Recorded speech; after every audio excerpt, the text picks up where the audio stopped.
నమస్తే. బీసీల పైన సంబంధించి కులగణన పైన జరుగుతున్నటువంటి నేపథ్యంలో అటు మోడీ పైన రేవంత్ రెడ్డి సంచలన వ్యాఖ్యలు చేయడం జరిగింది. ఇటు బీజేపీ కూడా వీళ్ళపైన రాహుల్ గాంధీ ఏ కులం ఏ మతం అని చెప్పాలని చెప్పేసి అటు బీజేపీ తరపు నాయకులు అయితే కామెంట్ చేస్తూ ఉన్నారు. దీనిపై మనతో మాట్లాడడానికి ఆలయ భాస్కర్ మనతో పాటు ఉన్నారు. ఒకసారి అడిగి తెలుసుకుందాం. నమస్తే అన్న, అసలు పులహల పంచాయతీలో మోడీని తీసుకురావడం జరిగింది, దీన్ని మీరు ఎలా చూస్తారు? అంటే తెలంగాణ రేవంత్ రెడ్డి ప్రభుత్వం బీసీలకు 42% రిజర్వేషన్ కల్పిస్తామని ఎన్నికల్లో వాగ్దానం చేసి కొన్ని ప్రయత్నాలు చేసిన తర్వాత దాని రిజల్ట్ చూస్తే ఇది బీసీలను మోసం చేయడం జరుగుతుంది. ఎందుకంటే ముస్లిం బీసీ అని కొత్త పదాన్ని చేర్చి 10% జనాభానేమో ముస్లిం జనాభా 12 పాయింట్ ఈరోజు చెప్తున్నారు శాతం, అందులో 10% మందిని బీసీలలో చేర్చారు. మిగిలిన 2% మందికి 4% రిజర్వేషన్ ఇస్తారు. అంటే ఇప్పుడు ఎంత అయింది? 10% బీసీలకు రిజర్వేషన్, బీసీల కింద రిజర్వేషన్ 10, ముస్లిం 12ల 10కేమో బీసీలు వాళ్ళకి రిజర్వేషన్, మిగిలిన 2 చిల్లర శాతానికి 4% రిజర్వేషన్. ఇది కాక మళ్ళీ ఈడబ్ల్యూఎస్లో కూడా వాళ్ళు ఎలిజిబుల్, ఆర్థికంగా వెనుకబాటుతరంగా ఉన్నట్టు కూడా ఎలిజిబుల్. అంటే మొత్తం 12% ఉన్న ముస్లింలను ఇవాళ 24% రిజర్వేషన్ అమలు చేసే స్థితిలో ఇలా రేవంత్ రెడ్డి ప్రభుత్వం ఉన్నది. అంటే జనాభాకు డబుల్ రిజర్వేషన్ వీళ్ళకు. ఇది న్యాయమా? తెలంగాణ సమాజం ఆలోచన చేయాలి. నిజమైన బీసీలో ఏ రాజ్యాంగం చెప్పిందో సామాజిక ఆర్థిక విద్యాపరంగా వెనుకబాటుతనానికి కొన్నేళ్ల కుల వివక్షకు గురైందో వాళ్ళకు మాత్రమే బీసీలుగా గుర్తించాలి.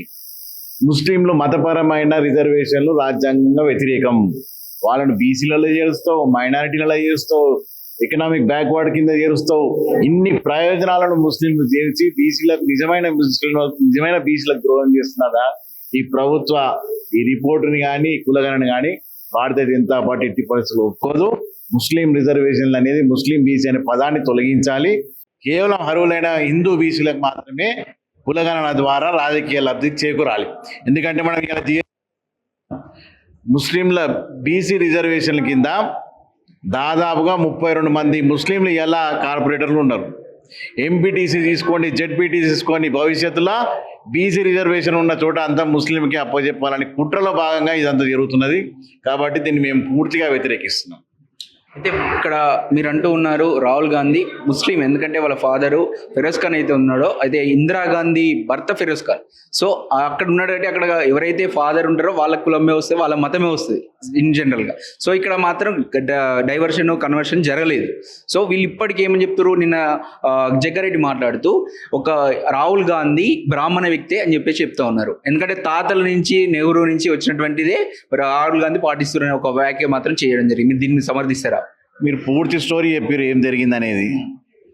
పూర్తి స్టోరీ చెప్పినాక మళ్ళీ నన్ను అడిగేది, తెలంగాణ సమాజం ఆలోచన చేయాలి, దేశ ప్రజలు ఆలోచన చేయాలి. వీళ్ళ నిజమేందో ఒక ఏళ్ళు మోడీ గారి ముందు చూపెట్టేటప్పుడు 4 ఏళ్ళు ఎవరి వైపు చూస్తున్నారో చూసుకోవాలి. మోడీ గారు ఈ దేశ భవిష్యత్తు కోసం, ఈ దేశంలో సబ్కా సాత్ సబ్కా అన్ని వర్గాల అభ్యున్నతి కోసం పాటుపడుతున్న వ్యక్తి.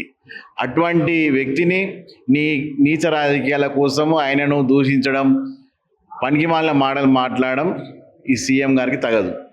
కాబట్టి ఒక మహోన్నత వ్యక్తి పట్ల ఏ భావన ఉండాలో, దేశ ప్రధానికి ఏ గౌరవం ఇవ్వాలో ఆ గౌరవం ఇచ్చి గౌరవం పెట్టుకుంటే ముఖ్యమంత్రి గారికి బాగుంటుంది. ఈ నేపథ్యంలో బీజేపీ స్టాండ్ ఎటువైపు ఉంది? బీసీల వైపు ఉందా, లేకపోతే చెప్తున్నారు మీరు కూడా చాలాసార్లు బీసీల వైపు ఉంటుంది అని చెప్పారు, కానీ ఈడబ్ల్యూఎస్ విషయంలో బీసీలకు అన్యాయం జరుగుతుందని చెప్పేసి తీర్మానం లాంటి వాళ్ళు మాట్లాడుతున్నారు. దీనిపైన మీరు ఏమంటారు? నేనేమంటున్నా, బీసీలకు అన్యాయం అనేది, బీసీలో న్యాయం జరగాలనేది మేము కోరుకుంటున్నాం. వాగ్దానం ఎవరు ఇచ్చారు? 42% మేము రిజర్వేషన్ కల్పిస్తాం స్థానిక సంస్థలలో అని. ఏదైతే కేసీఆర్ 33% ఉన్న రిజర్వేషన్లు స్థానిక సంస్థల్లో 22%కి ఏదైతే తగ్గించారో మేము 42% చేస్తామని వాగ్దానం ఎవరు ఇచ్చారు? కాంగ్రెస్ పార్టీ ఇచ్చింది.